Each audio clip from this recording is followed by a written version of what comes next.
The soft glow of sunset painted the Los Angeles sky in shades of orange and pink as Patricia Taylor smoothed down her navy blue dress and checked her reflection one last time in her car's mirror. She hadn't planned on dining out that evening, but something about the peaceful atmosphere of this autumn day had drawn her to treat herself to a nice meal. After all, it had been weeks since she'd last visited her favorite restaurant in downtown LA. The restaurant, with its warm brick exterior and elegant glass windows, stood quietly among the bustling city streets. Through the windows, crystal chandeliers cast a gentle sparkle across white tablecloths, creating an atmosphere of understated luxury. Patricia had always appreciated how this place maintained its charm without being overly pretentious, a rare find in a city often defined by its showiness. As she walked from her car, her sensible heels clicking softly against the sidewalk, Patricia thought about how different her life was from what most people might expect. Being the mother of one of Hollywood's most beloved actors had never changed her approach to life. She still did her own grocery shopping, waited in line at the post office, and most importantly, treated everyone she met with the same warmth and respect she'd always valued. The early evening air carried the scent of jasmine from the restaurant's small garden, mixing with the aromas of fresh bread and garlic wafting from the kitchen. A young couple pushed through the heavy wooden doors just ahead of her, laughing about something on their phones. Patricia smiled, reminded of simpler times when her own children were young, before cell phones and social media had transformed the way people connected. Stepping into the restaurant's lobby, she was met with the gentle hum of dinner conversation and soft classical music playing in the background. The hostess stand, usually staffed by the owner's friendly daughter, stood empty. Patricia glanced at her watch. It was only 6:30 prime dinner hour. She could see several empty tables through the archway leading to the main dining room, their crisp white linens practically glowing under the warm lighting. After a few minutes of waiting, she noticed a waiter rushing back and forth behind the host's stand, completely absorbed in his phone. His uniform was slightly wrinkled, his tie askew, and his name tag was flipped backward, small details that Patricia noticed but chose not to judge. Everyone has their off days, she thought, remembering the many times she'd encouraged her own children through their first jobs and early career struggles. The minutes ticked by slowly. The young couple who had entered before her had already been seated, and two more groups had come and gone, having decided not to wait. Still, Patricia maintained her patient stance, occasionally glancing around at the restaurant's familiar decor, the black and white photographs of old Hollywood, the vintage movie posters, and the small collection of local art pieces that rotated monthly on the far wall. When she finally cleared her throat softly to get the waiter's attention, she did so without any hint of the irritation that many others might have felt. Years of raising children in the entertainment industry had taught her that patience and kindness were always the best approach, no matter the situation. Besides, she'd worked as a costume designer in her younger years and knew all too well how demanding service jobs could be. The waiter's response, when it finally came, was far from the professional greeting she'd expected. Without looking up from his phone, he muttered a barely audible "just a minute" that carried more annoyance than courtesy. Patricia simply nodded, though no one was watching, and continued to wait. She thought about her son, about how proud she was that despite his massive success, he had never lost touch with the values she'd worked so hard to instill: humility, patience, and respect for others. What Patricia couldn't know was that this ordinary evening was about to become anything but ordinary. As she stood there in her sensible shoes and classic dress, carrying herself with the quiet dignity that she'd maintained throughout her life, she had no idea that the next few hours would turn into a story that would remind people everywhere about the importance of looking beyond surface appearances and treating everyone with kindness. The waiter finally looked up from his phone, his expression making it clear that taking care of another customer was the last thing he wanted to do right now. Little did he know that his next interaction would end up teaching him one of life's most valuable lessons, one that would change not just his evening, but his entire approach to life and work. The waiter finally looked up from his phone, his eyes barely meeting Patricia's as he grabbed a stack of menus. He couldn't have been more than 25, with dark circles under his eyes suggesting long nights of studying or perhaps working multiple jobs. Patricia recognized that tired look. She'd seen it countless times on young actors and crew members during her years working in the costume department of various productions. Table 4.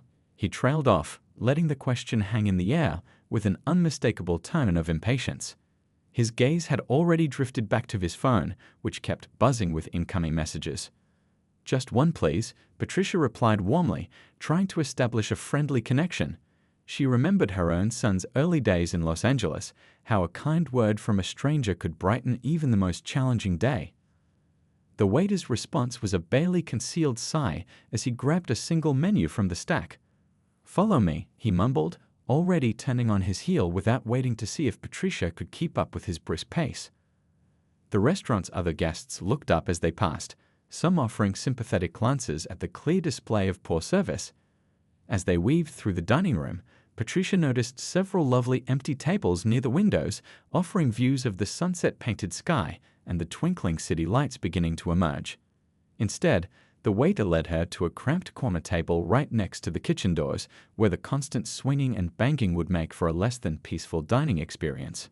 "Here," he said flatly, dropping the menu on the table without bothering to pull out the chair.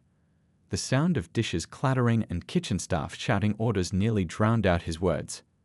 Patricia spoke up gently, "I'm sorry, but would it be possible to sit at one of the window tables? They seem to be available, and it would be lovely to enjoy the view." The waiter's expression darkened as if she'd just asked him to carry her to the table on his back. "Those are reserved," he replied curtly, though Patricia could clearly see no reservation cards on any of them. "Oh, I see," she responded, maintaining her composure. "Well, in that case, perhaps just a table a bit further from the kitchen. The noise level here might make it difficult to enjoy the meal." Rolling his eyes so dramatically it seemed like they might get stuck, the waiter snatched up the menu again. "Fine," he muttered under his breath, but loud enough for Patricia to hear, "because we don't have anything better to do than play musical chairs with picky customers." As they moved to a slightly better table, though still not one of the many empty window seats, Patricia caught fragments of the waiter's continued mumbling. "Probably nursed one glass of water all night, waste of a good table, should have gone to Denny's." The other diners nearby shifted uncomfortably in their seats, some shooting disapproving looks at the waiter, others avoiding eye contact altogether. An elderly couple at the next table whispered to each other, clearly disturbed by the unprofessional behavior they were witnessing. Patricia settled into her new seat with grace, smoothing her napkin across her lap as if nothing unusual had happened. Her mind drifted to the many lessons she'd taught her children about handling difficult situations with dignity. "You never know what someone else might be going through," she'd always said. "Sometimes the ones who treat others the worst are the ones hurting the most themselves." The waiter slapped a water glass down on the table, some of its contents slushing over the side. "I'll give you a few minutes with the menu," he said, already turning away. "Unless you're ready to order now." The question came with a clear undertone suggesting she'd better be ready. "A few minutes would be lovely, thank you," Patricia replied, her voice steady and kind despite the treatment she'd received. She opened her menu slowly, using the moment to gather her thoughts. In all her years dining here, many of them with her famous son, she'd never experienced service quite like this. The waiter disappeared back toward the front of the restaurant, immediately pulling out his phone again. Through the dining room's elegant archway, Patricia could see him leaning against the host's stand, typing away and occasionally glancing at her table with obvious disdain. Little did he know that this evening would become a turning point in his life, though not in the way anyone might have expected. Patricia sat quietly, reviewing the menu she already knew by heart, completely unaware that her response to the situation would soon teach everyone present a powerful lesson about dignity, respect, and the unexpected ways our actions can come back to shape our lives. As Patricia studied the menu, the gentle clink of glasses and warm chatter of other diners filled the air around her. She'd chosen the grilled salmon countless times before. It was actually her son's favorite whenever he visited. But tonight she thought she might try something new. Change, after all, was what kept life interesting. The waiter returned, practically hovering over her shoulder with his notepad already out. "Ready?" he asked, his foot tapping impatiently against the hardwood floor. The word came out more like an accusation than a question. "Yes, I think I'll try that," Patricia began, but before she could finish, the waiter cut her off. "Our specials tonight are the sea bass with roasted vegetables and the prime rib with garlic mashed potatoes," he rattled off at lightning speed, clearly reciting from memory without any enthusiasm. The soup is butternut squash, and yes, we're out of the lobster risotto. He finished with a hint of irritation, as if daring her to ask any questions. Patricia smiled warmly, undeterred. Thank you, that's helpful to know. I was actually interested in. The wine list is on the back page, he interrupted again, reaching over to flip her menu over. House wines are listed at the bottom. Oh, I don't drink wine, Patricia replied softly. But I would love to hear your thoughts on the duck confit. I've never tried it here before. The waiter's eyes rolled so hard they practically disappeared into his skull. It's duck, he said flatly. It's confided. What else do you need to know? A couple at the next table paused their conversation, throwing disapproving glances at the waiter's rudeness. The woman looked like she wanted to say something, but her companion shook his head slightly, suggesting they stay out of it. Well, Patricia continued, maintaining her composure, I was wondering about the preparation method and what sides come with it. It comes how it comes, the waiter replied, now openly checking his phone while standing at her table. The menu lists the sides right there. He pointed without looking, jabbing his finger at the wrong item entirely. Patricia gently clarified, I believe you're pointing to the chicken dish. The duck is actually listed here. She indicated the correct item with a graceful gesture. Look, the waiter snapped, finally pocketing his phone, but only to lean down with both hands on the table. I've got 3 other tables waiting. It's just duck. It's fine. Everything here is fine. Can you order, or do you need another 20 minutes to decide? The surrounding tables had grown quiet, the awkward tension spreading like ripples in a pond. An older gentleman at the bar had turned around on his stool, watching the scene unfold with a frown. I understand you're busy, Patricia said calmly, her voice carrying the same patient tone she used years ago when teaching her children about respect. I'll have the duck confit and perhaps just a glass of sparkling water with lemon.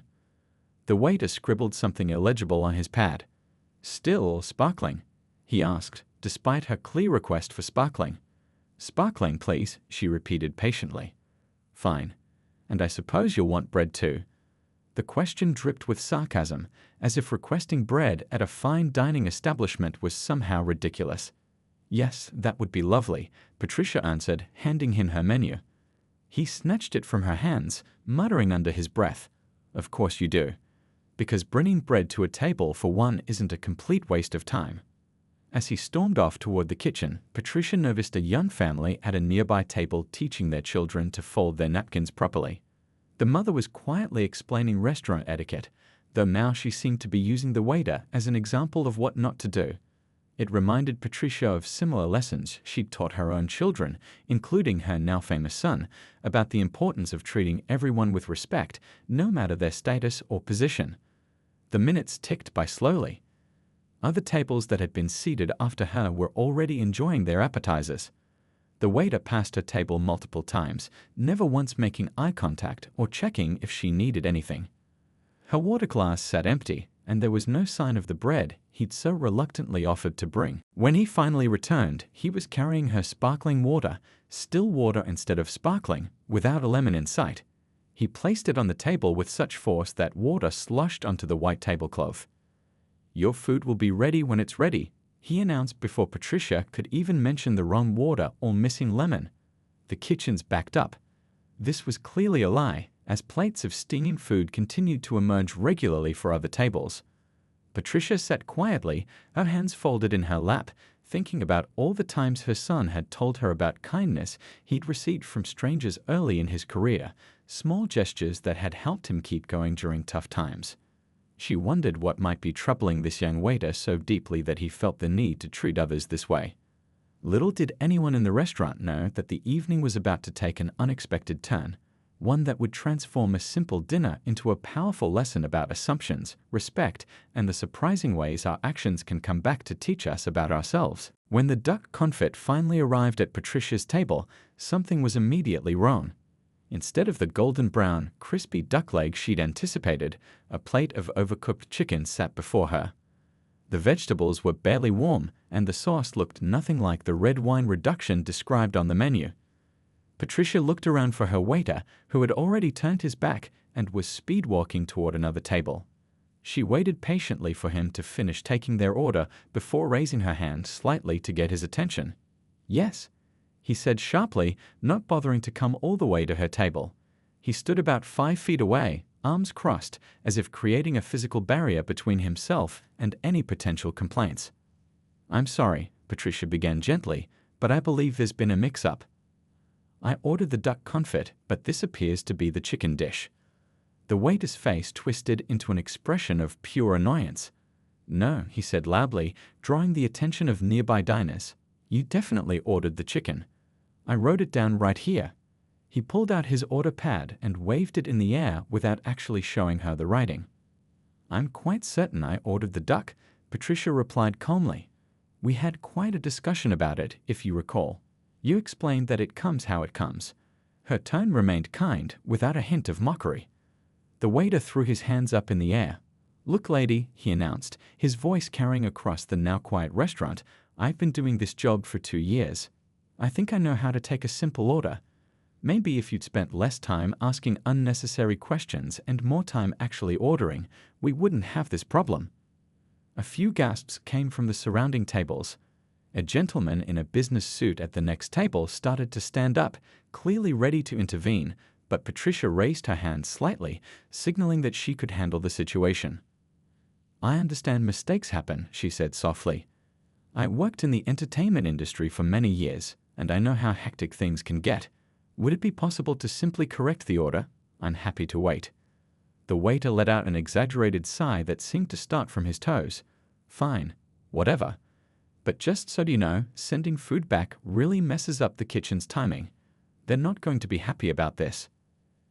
"I appreciate you helping me resolve this," Patricia responded, still maintaining her dignity despite the waiter's obvious attempt to make her feel guilty. He snatched the plate away with such force that a piece of chicken actually fell onto the pristine white tablecloth. Instead of apologizing or helping clean it up, he simply walked away, leaving the mess behind. An older woman sitting nearby reached into her purse and pulled out some tissues, offering them to Patricia with a sympathetic smile. "Dear," she whispered, "you really should speak to the manager about this. I've never seen such awful service in my life." Patricia thanked her for the tissues but simply smiled. "Sometimes people have bad days," she replied, dabbing at the spot on the tablecloth. "We never really know what someone else might be going through." 15 minutes passed. Then 20. Other guests who had arrived long after Patricia were finishing their meals. Her water glass remained empty, and there was still no sign of her correct order. The waiter continued to dart around the restaurant, pointedly avoiding eye contact whenever he passed her table.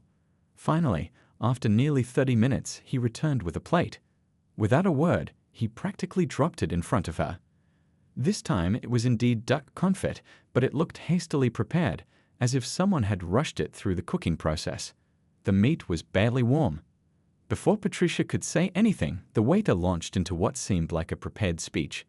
"Listen," he said, loud enough for half the restaurant to hear, "if you're going to be this picky about everything, maybe this isn't the right place for you. There's a perfectly good diner down the street that serves early bird specials. They're probably more your speed." The restaurant fell silent. Even the clink of silverware stopped. The maitre, who had been busy at the front of the restaurant, finally looked up from his podium, his eyes widening as he took in the scene. He started making his way toward Patricia's table, recognition slowly dawning on his face. What happened next would become a story that would be told and retold by everyone present that evening. A moment that would remind people that kindness and dignity often come from the most unexpected sources, and that the way we treat others can come back to us in surprising ways. The restaurant owner burst through the kitchen doors like a gust of warm wind, his face lighting up with recognition as he spotted Patricia sitting at the table. He was a man in his 60s, with kind eyes and silver hair, who had run this establishment for over 30 years. His quick steps carried him across the dining room, leaving the waiter frozen in confusion. "Mrs. Taylor," he exclaimed, his voice filled with genuine warmth. "Why didn't anybody tell me you were here? I'd always try to greet you personally." He reached her table, taking her hand in both of his with the familiarity of an old friend. The waiter's face began to change color, shifting from its normal shade to an increasingly pale white as he watched the interaction unfold.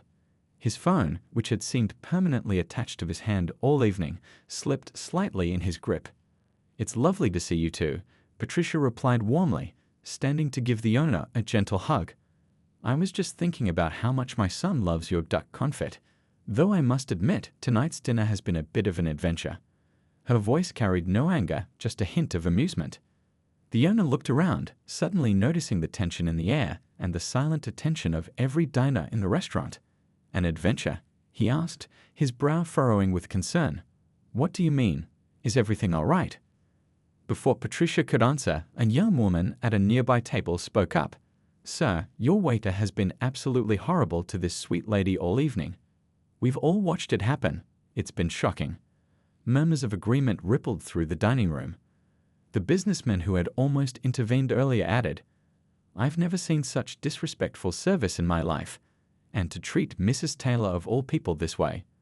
The waiter's phone finally slipped from his fingers, clattering to the floor. His face had now progressed from white to a sickly shade of green. "Mrs. Taylor," he stammered, his voice barely a whisper. The owner turned to him, his expression a mixture of disappointment and disbelief. "Yes, Mrs. Patricia Taylor, one of our most valued guests for over 20 years, and mother of Keanu Reeves, who, as anyone who works here should know, considers this his favorite restaurant whenever he's in town." The silence in the restaurant grew deeper, if that was possible. Several diners had their phones out now, though none dared to take pictures. They were simply looking up photos of Keanu with his mother at various events, confirming what they were witnessing. I didn't." The waiter stumbled over his words, his earlier arrogance completely evaporated. His eyes darted between Patricia and the owner, then to the other diners, all of whom were watching the scene unfold with rapt attention. Patricia, seeing the young man's distress, did something unexpected. She smiled at him with genuine kindness. "It's all right," she said softly. "We all have difficult days. Though I must say, my son would be quite disappointed to hear about anyone being treated this way, regardless of who they are." The owner, still holding Patricia's hand, turned to the waiter with a stern expression. "My office? Now." But Patricia gently touched his arm. "Actually," she said, her voice carrying the same warmth she'd maintained all evening, even through the worst of the treatment she'd received, "I'd like to speak with him myself, if that's all right. Perhaps we could use your private dining room for a few minutes." The request surprised everyone, especially the waiter, whose legs seemed barely able to support him. The owner hesitated for a moment, then nodded slowly. "Of course, Mrs. Taylor. Whatever you wish." As Patricia stood to follow the owner to the private dining room, other diners began to quietly talk among themselves, their voices a mixture of awe and admiration, not just at discovering a celebrity's mother in their midst, but at witnessing such grace under pressure. The waiter remained rooted to the spot until Patricia turned to him with a gentle smile. "Would you join me, please?" she asked, as if inviting him to a friendly chat rather than what everyone assumed would be a well-deserved reprimand. The young man nodded numbly, following her with the same hesitant steps of someone approaching their own fate. What he didn't realize was that this conversation would become one of the most important moments of his life, not because of who Patricia was, but because of what she was about to teach him about humanity, dignity, and the power of kindness. The private dining room was a peaceful sanctuary compared to the bustling main restaurant. Soft light from a crystal chandelier cast gentle shadows on the burgundy walls, and the plushed carpet muffled their footsteps as Patricia and the waiter entered. The owner closed the door behind them, leaving them in a bubble of quiet. Patricia chose a seat at the large oak table and gestured for the waiter to sit across from her. He lowered himself into the chair as if expecting it to collapse beneath him, his hands trembling slightly as he placed them on the table. "I'm so sorry, Mrs. Taylor," he blurted out before she could speak. "I had no idea who you were. I would never have." Patricia raised her hand gently, stopping him mid-sentence. "That's exactly what I'd like to talk about," she said softly. "The fact that you would have treated me differently if you'd known who I was." The waiter's face flushed with shame as the full impact of her words hit him. He looked down at his hands, unable to meet her eyes. "Let me tell you a story," Patricia continued, her voice warm and encouraging. "Many years ago, when my son was just starting out in Hollywood, he was working as a production assistant. It was a tough job, long hours, little recognition, and plenty of people treating him like he was invisible. She paused, making sure the waiter was listening. He had finally looked up, his eyes fixed on her face. One day, an older security guard at the studio noticed him eating lunch alone. Every day after that, this guard would share his homemade cookies with my son, talk to him about his dreams, encourage him to keep going. That guard had no idea who my son was or who he would become. He was just kind because that's who he was. Patricia smiled at the memory. To this day, my son still talks about that security guard. In fact, years later, when he became successful, he tracked him down to thank him. The guard had no idea he'd made such an impact. He was just being himself, treating everyone with the same respect and kindness, regardless of their status. The waiter's eyes had begun to glisten with tears. "I've been so focused on trying to get a better job, feeling stuck here," he whispered. "I guess I started taking it out on customers, especially ones I thought wouldn't matter." But that's just it. Patricia leaned forward slightly. Everyone matters. Every single person who walks through those doors is someone's child, someone's parent, someone's friend. They all deserve the same respect, whether they're a famous actor or someone having their first night out in months. She reached into her purse and pulled out an old photograph, sliding it across the table. It showed a young Keanu in his early acting days, sitting on a studio lot with a bright smile on his face. "This was taken the day he got his first speaking role," she explained. "He was so excited, but also nervous. The receptionist at the studio spent 10 minutes helping him practice his 2 lines, even though she had a lobby full of people waiting. She had no idea he'd become who he is today. She was just being kind." The waiter picked up the photo with trembling hands, studying it carefully before returning it. "My son learned early on that true character isn't about how you treat people who can do something for you," Patricia continued. "It's about how you treat everyone, especially when you think no one important is watching." She pulled out a small notebook and pen, writing something down before tearing out the page. "This is my email address," she said, sliding the paper across the table. "I'd like you to write to me in 1 month and tell me how things have changed. Not because I'm Keanu's mother, but because I believe in second chances and the power of learning from our mistakes." The waiter took the paper, holding it like it was made of gold. "I don't deserve this kindness," he said softly. "Everyone deserves kindness," Patricia replied. "That's the whole point. Now, would you like to know the most important lesson my son has learned from his success?" The waiter nodded eagerly. "He learned that fame and fortune don't change who you are, they simply amplify what's already there. That's why he works so hard to stay grounded, to treat everyone with respect, from directors to janitors. Because he remembers what it felt like to be invisible." Standing up, Patricia straightened her dress. "I believe you have it in you to be better," she said. "Not because I'm someone's mother, but because everyone has that capacity for growth. The question is, what will you do with this moment?" The waiter stood too, wiping his eyes with the back of his hand. "I'll never forget this," he said, his voice thick with emotion. "I promise I'll make changes." 6 months had passed since that memorable evening at the restaurant. The autumn chill had given way to winter, then spring, and now summer sunshine streamed through the restaurant's windows, casting warm patterns on the crisp white tablecloths. The place hadn't changed much. The same elegant chandeliers, the same soft music playing in the background, the same mouth-watering aromas wafting from the kitchen. But something was different. The waiter who had learned such a valuable lesson that night had transformed in ways nobody could have predicted. Gone was the sullen young man who'd treated customers with disdain. In his place stood someone who approached each table with genuine warmth and attention, regardless of who was sitting there. Regular customers began to notice the change. The elderly couple who came every Sunday after church found their usual table ready with extra cushions for comfort. The single mom who treated her kids to dinner once a month was always greeted with activity packs for the children and patient explanations of the menu items.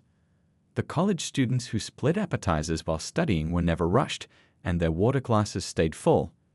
The owner watched this transformation with quiet satisfaction. He kept the waiter on staff after that night, trusting Patricia Taylor's judgment, a decision that had proved wiser than he could have imagined. What surprised him most wasn't just the improvement in service, but the way this change had spread throughout the restaurant. Other staff members began to mirror the waiter's approach. The hostess started keeping notes about regular customers' preferences. The kitchen staff took extra care with special requests. Even the busboys began learning customers' names. The entire atmosphere of the restaurant had shifted, becoming warmer and more welcoming. In his pocket, the waiter still carried the note Patricia had written him that night. Kindness costs nothing, but its value is immeasurable. The paper had become worn from being unfolded and refolded so many times, but the words remained clear, both on the paper and in his heart. He'd kept his promise to email her after a month, sharing how her words had impacted him. To his surprise, she'd written back, starting a correspondence that continued every few weeks. Her emails were always kind, always encouraging, filled with stories about her son's early days in Hollywood and the many people who'd shown him kindness along the way. One quiet Tuesday evening, almost identical to that fateful night 6 months ago, the waiter was serving a young family when he overheard their teenage daughter talking about wanting to be an actress. Instead of rolling his eyes or dismissing her dreams as he might have done before, he spent a few minutes sharing some of the stories Patricia had told him about the importance of perseverance and kindness in the entertainment industry. "You never know who you're talking to," he told the girl, "but more importantly, it shouldn't matter. Treat everyone like they're special because they are." The girl's parents exchanged surprised looks at receiving such wisdom from a waiter, but he just smiled and continued doing his job with the same care and attention he now showed to everyone. Later that night, as he was closing up, he found a note left on one of his tables. "Thank you for making our daughter feel heard," it read. "Your kindness meant more than you know." He carefully folded the note and placed it in his wallet next to Patricia's message, adding to his growing collection of reminders about the power of treating people well. The restaurant's reputation grew. Reviews began mentioning not just the excellent food, but the exceptional service that made every guest feel like a VIP. The owner had to hire more staff to handle the increasing crowds, and he made sure each new hire heard the story of Patricia Taylor and the lesson about kindness that had transformed their workplace. As for the waiter himself, he did eventually move on, not to escape the job he'd once resented, but to pursue his true passion of teaching. He discovered, through his experience with Patricia, that he had a gift for connecting with people and helping them learn and grow. But before leaving, he trained his replacement personally, sharing not just the practical aspects of the job, but the deeper lesson he learned about the ripple effects of how we treat others. Patricia still dines at the restaurant regularly, sometimes alone, sometimes with her son when he's in town, and always greeted with the warmth and respect that every guest now receives. The waiter's story has become a sort of legend among the staff, passed down to each new hire, not because it involved a celebrity's mother, but because it taught them all a simple truth. Every person who walks through their door deserves to be treated with dignity and kindness, regardless of who they are or who they know. And somewhere in the city, a former waiter starts each day reading that one note about kindness before heading to his classroom, where he works to pass on the lesson he learned on that remarkable evening. That the way we treat others shapes not just their day, but our own character, and that true respect isn't about who people are, but about who we choose to be.